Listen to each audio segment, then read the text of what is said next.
ഭൂപതിവ് ചട്ട ഭേദഗതി ബില്ലിൽ ആശങ്കയൊഴിയാതെ ഇടുക്കി ജില്ലയിലെ കർഷകർ എന്ന് കർഷക കോൺഗ്രസ് ഇടുക്കി ജില്ലാ നേതൃത്വം. ഇടുക്കി ലൈവ് വാർത്തകൾ നിങ്ങൾക്കായി അവതരിപ്പിക്കുന്നത് capsule Pharma, Cheruvally building, Idukki കവല, കട്ടപ്പന. ഭൂപതിവ് ചട്ട ഭേദഗതി ബില്ലിൽ ഇടുക്കി ജില്ലയിലെ കർഷകരുടെ ആശങ്കകൾ ഒഴിയുന്നില്ല എന്നാണ് കർഷക കോൺഗ്രസ് ഇടുക്കി ജില്ലാ നേതൃത്വം അറിയിച്ചിരിക്കുന്നത്. 2019 ഓഗസ്റ്റ് 22 വരെ ജില്ലയിൽ ഇത്തരമൊരു ആശങ്ക ഇല്ലായിരുന്നുവെന്നും മുൻപ് നിർമ്മാണം നടന്നിരുന്ന കെട്ടിടങ്ങൾ അടക്കമുള്ള നിർമ്മാണ പ്രവർത്തനങ്ങൾ അനധികൃതമാണ് എന്നാണ് ഇപ്പോൾ സർക്കാർ പറയുന്നതെന്നും കർഷക കോൺഗ്രസ് ഇടുക്കി ജില്ലാ പ്രസിഡന്റ് ആന്റണി സ്കറിയ കുഴിക്കാട്ട് പറഞ്ഞു. ഭൂപതിവ് ചട്ട ഭേദഗതി ബിൽ ആശങ്ക ഒഴിയാതെ ഇടുക്കിയിലെ കർഷകർ നൽകുന്നു. ഇതൊരു വലിയ പ്രതിസന്ധിയായി തന്നെ മാറുകയാണ്. 2019 ഓഗസ്റ്റ് 22 വരെ ജില്ലയിൽ അങ്ങനെ ഒരു ആശങ്കയില്ലായിരുന്നു, ഒരു പ്രശ്നമില്ലായിരുന്നു. എല്ലാ തരം കെട്ടിട നിർമ്മാണങ്ങളും യാതൊരുവിധ തടസ്സവുമില്ലാതെ 2019 ഓഗസ്റ്റ് 22 വരെ നടന്നുകൊണ്ടിരുന്നതാണ്.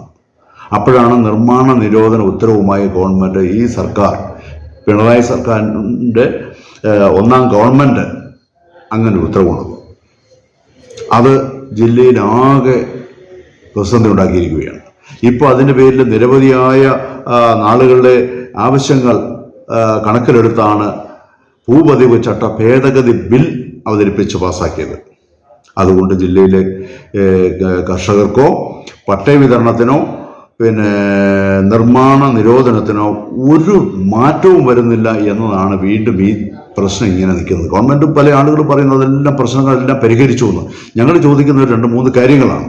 ഒന്ന്, ഇപ്പോൾ കൊടുക്കുന്ന പട്ടയം, തയ്യാറാക്കി വെച്ചിരിക്കുന്ന പട്ടയങ്ങൾ കൊടുക്കാൻ കഴിയുന്നില്ല. അതിൽ ഭൂപതിവ് ചട്ടത്തിൻ്റെ 4ാം ഖണ്ഡികയിൽ ഉൾപ്പെടുത്തിയിരിക്കുന്നത് പൂർണ്ണമായും ഒഴിവാക്കി മുൻകാല പ്രാബല്യത്തോടുകൂടി അല്ലെ എല്ലാ നിർമ്മാണ അനുമതി കൊടുത്തുകൊണ്ടുള്ള പട്ടയമാണ് കൊടുക്കുന്നത്. അതിൽ കൊടുക്കാൻ കഴിയുന്നുണ്ടെങ്കിൽ ആ പട്ടയം വിതരണം ചെയ്യാൻ പറ്റും.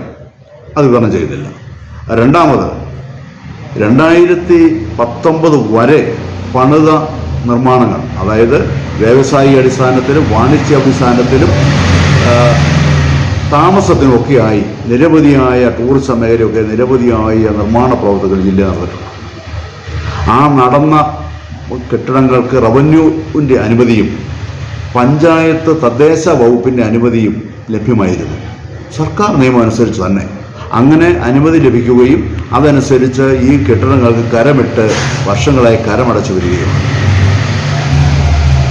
എന്നാൽ ഇപ്പോൾ സർക്കാർ പറയുന്നത് ഇതെല്ലാം അനധികൃത കെട്ടിടങ്ങളാണ്, ഇതെല്ലാം ക്രമവൽക്കരിക്കേണ്ടതുണ്ട്. ക്രമവൽക്കരിക്കണമെങ്കിൽ സർക്കാർ ഫീസ് അടയ്ക്കണം, അമിതമായ ഫീസ്. അത് എത്രയാണ്, എങ്ങനെയാണ്, റൂൾസ് കെട്ടിടങ്ങൾക്ക് എങ്ങനെയാണ്, വ്യവസായ അടിസ്ഥാനത്തിലുള്ള എങ്ങനെയാണ്, വീടുകൾക്ക് എങ്ങനെയാണ് എന്നൊന്നും പറയുന്നില്ല. 1500 സ്ക്വയർ ഫീറ്റ് കെട്ടിടങ്ങളെ നിർമ്മിക്കാൻ പാടുള്ളൂ എന്ന പട്ടയത്തിൽ പറഞ്ഞിരിക്കുന്നു. ആ 4ാം ഖണ്ഡികയിൽ പറഞ്ഞ 1500 സ്ക്വയർ ഫീറ്റ് താഴെയുള്ള കെട്ടിടങ്ങൾ, അതനുസരിച്ച് പണിയാവുന്ന അല്ലാത്ത കെട്ടിടങ്ങളൊക്കെയും നിയമവിരുദ്ധവും ചട്ടവിരുദ്ധവുമാണ്. അപ്പം അതിനൊക്കെ കരമീടാക്കി ക്രമവൽക്കരിക്കാനുള്ള ഒരു സർക്കാരിനെ അധികാരപ്പെടുത്തുന്നതാണ് ഭൂപതിവ് ചട്ട ഭേദഗതി ബിൽ ഉള്ളതാണ് ആശങ്ക. അപ്പോൾ ഏത് തരത്തിൽ വേണമെങ്കിലും സർക്കാരിന് തുക ഈടാക്കാം. ഇതാണ് ജില്ലയിൽ ആശങ്കപ്പെടുത്തുന്നത്. രണ്ടാമത്, ഇതുകൊണ്ടും പുതിയ നിർമ്മാണ പ്രവർത്തനങ്ങൾ തുടങ്ങാൻ കഴിയുന്നില്ല. ഇപ്പോഴും 1964 പഴയ പട്ടയമുള്ള സ്ഥലത്ത് നിർമ്മാണ പ്രവർത്തനങ്ങൾ അനുവദനീയമല്ല. ഇവിടെയാണ് പ്രശ്നം. എങ്കിൽ അതിന് അനുമതി കൊടുക്കണ്ടേ? അപ്പോൾ ജില്ലയിൽ പുതിയ, നേരത്തെ പഴയ പട്ടയങ്ങൾ മാത്രമാണ് ആളുകൾക്ക് ആവശ്യമായിരുന്നെങ്കിൽ ഇപ്പോൾ പഴയ പട്ടയങ്ങൾ ഉള്ള സ്ഥലങ്ങൾ ആർക്കും വേണ്ട, അത് വാങ്ങാൻ ആളില്ല. അവിടെ ഒരു നിർമ്മാണ പ്രവർത്തനം നടക്കാത്ത അവസ്ഥയിലാണ് നിൽക്കുന്നത്. അപ്പോൾ ആ ആശങ്ക ഒഴിയുന്നില്ല. അങ്ങനെയെങ്കിൽ ഈ ഞങ്ങൾ കർഷക കോൺഗ്രസ് ഇടുക്കി ജില്ലാ കമ്മിറ്റി ആവശ്യപ്പെടുന്നത് ഈ നിയമം സംസ്ഥാന വ്യാപകമാക്കണം. സംസ്ഥാന വ്യാപകമാക്കി നിർമ്മാണ നിരോധന ഉത്തരവ് സംസ്ഥാനം മൊത്തം ആയിക്കോട്ടെ, നമുക്ക് പ്രശ്നമില്ല. അല്ലെങ്കിൽ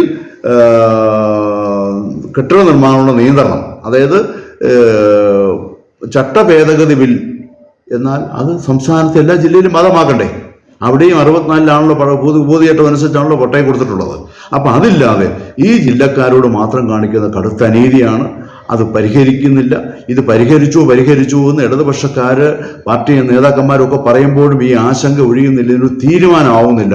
ഇപ്പോഴും ആളുകളുടെ മനസ്സിൽ കെട്ടിടം പണിതിരിക്കുന്നു. ഒരു ചെറിയ വീട് വെച്ചാൽ ഒരു 2000 സ്ക്വയർ ഫീറ്റ് ആവും, അവരുടെ 500 സ്ക്വയർ ഫീറ്റ് വെട്ടിക്കുറയ്ക്കണമെന്നാണ് സർക്കാർ പറയുന്നത്.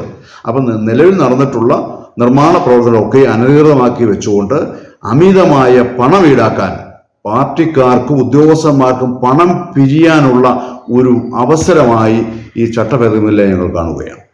ഇതാണ് ഇതിൻ്റെ പ്രശ്നം എന്ന് പറയുന്നത്. ചട്ടഭേദഗതി ബില്ല് ഇവിടുത്തെ സർക്കാർ ഉദ്യോഗസ്ഥന്മാർക്കും ഭരണകക്ഷിയിലെ ആളുകൾക്കും പണം ആളുകളിൽ നിന്നും കൊള്ളയടിക്കാനുള്ള ഒരു മാർഗമായി അതിനെ മാറുന്നു എന്നുള്ളതാണ്. അതല്ല ജനങ്ങൾക്ക് യാതൊരു പ്രയോജനമില്ല. അത്തരത്തില്ലെങ്കിൽ വീണ്ടും ഈ സമരമാർഗങ്ങളുമായി ഞങ്ങൾക്കൊക്കെ മുന്നോട്ട് വരേണ്ടി വരും എന്നാണ് എനിക്ക് സൂചിപ്പിക്കാറുള്ളത്. ഭൂപതിവ ചട്ട ഭേദഗതി ബില്ലിൽ എല്ലാ ജില്ലകൾക്കും ബാധകമാണെന്നും അല്ലാതെ ഇടുക്കി ജില്ലയ്ക്ക് മാത്രം ബാധകമാക്കുന്നത് ജില്ലയോട് കാട്ടുന്ന കടുത്ത അനീതിയാണെന്നും കർഷക കോൺഗ്രസ് ഇടുക്കി ജില്ലാ പ്രസിഡന്റ് ആന്റണി സ്കറിയ കുഴിക്കാട്ട് പറഞ്ഞു. Idukki live news, Idukki.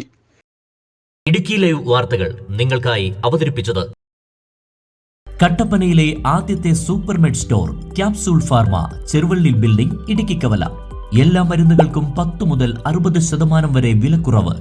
Baby care, pet care എന്നിവയ്ക്കായി പ്രത്യേക വിഭാഗം. കോസ്മെറ്റിക്സുകളുടെ വിപുലമായ ശേഖരം. ഹോം ഡെലിവറി സൗകര്യം. വിശാലമായ പാർക്കിംഗ് ഏരിയ. ഇനി മരുന്നുകളെല്ലാം കുറഞ്ഞ വിലയിൽ.